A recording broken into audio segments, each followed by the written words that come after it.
So what I want to do here is just keep going on concerning the centurion. So we're looking at the seemingly contradiction between Matthew chapter 8 verse 5 to 13 and Luke chapter 7 1 to 10. So as we grapple with this, we begin to learn basic principles when we come to these kind of seemingly contradictions. So I'm labouring this bit more intricate and detailed reading Poythress. So he goes on, Glenda's picture of the event also results in a certain notable repetition. In Luke 7 verse 6 to 8, the friend gives a speech expressing the centurion's request and his reasoning about authority. The same speech occurs in Matthew chapter 8 verse 8 to 9, using almost identical words. Glenda's reconstruction interprets these accounts as records of two distinct speeches, one by the friends and one by the centurion in person. This too is possible, since the friends were sent by the centurion, and the centurion told them what to say. In Glenda's picture of the event, the centurion repeated in person what he said to his friend earlier. We may ask why the centurion thought he had to repeat his speech, since his friends already delivered it. But human motivations are complex, particularly in a situation of distress, such as the emotional turmoil the centurion experienced.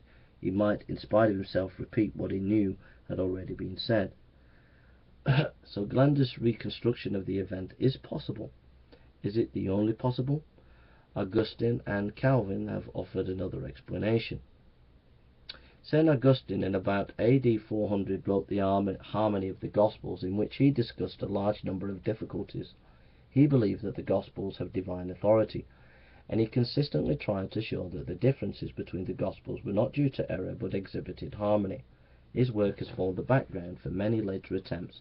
When comparing Matthew 8 verse 5-13 and Luke 7 1-10, Augustine explains, how can Matthew's statement that there came to him a certain centurion be correct, seeing that the man did not come in person, but sent his friends?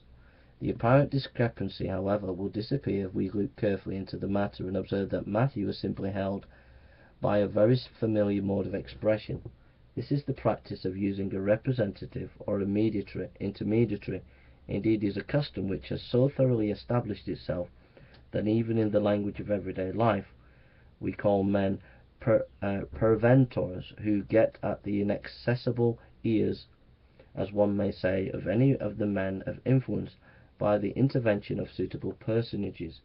If therefore access to another person's presence itself is thus familiarly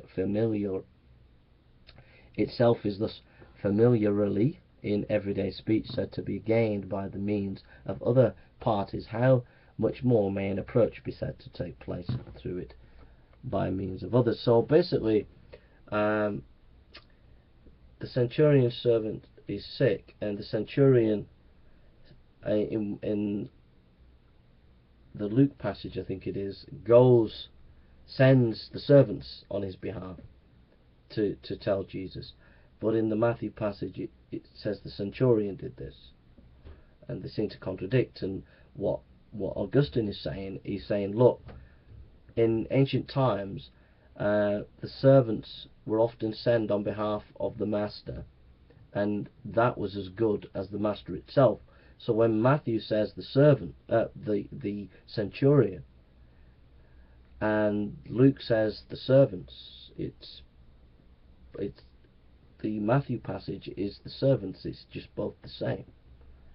That's how Augustine sees it. I'm just trying to explain to you what was being read there. John Calvin offers a similar explanation. Those who think that Matthew and Luke give different narratives are led into a mistake by mere trifle.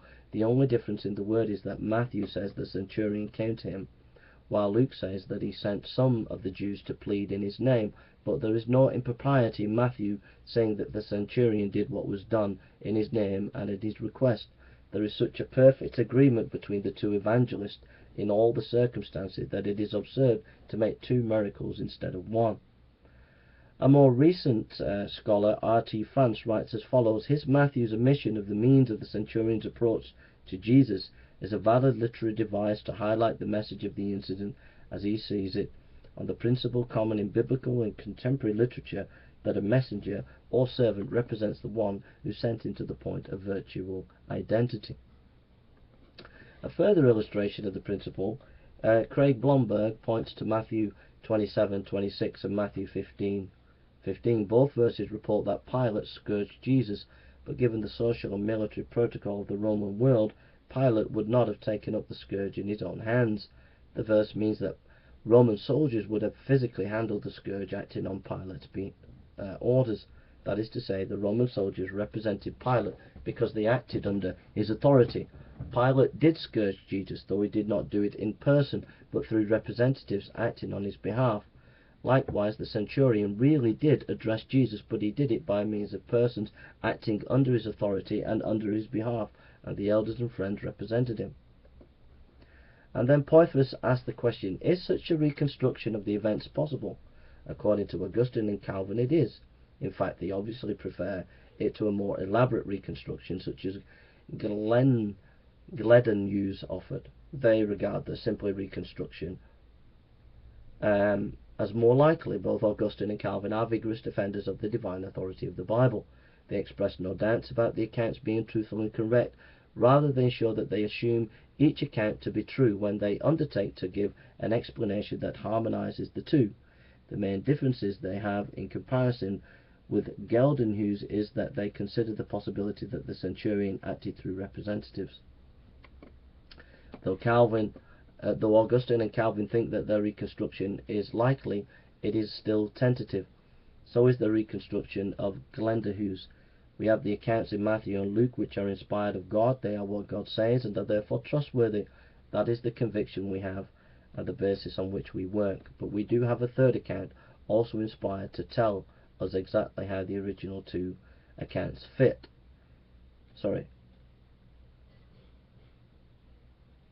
But we do not have a third account also inspired to tell us exactly how the original two accounts fit together. We make our own reasoned guesses, but they are fallible. We do not have complete information. Our reconstruction, though it may be plausible, is subordinate to the gospel accounts as we have them. So we're going to go into a little bit more detail now. It might seem intricate, this, but some people do have these problems when they read these contradictions. So spending time on one or two problems and looking at it in depth can help people to try and resolve these issues. And so even though it takes a little bit of thinking about what I'm talking about, the grappling with it will help you and help you to help other people who have these kind of difficulties. Okay.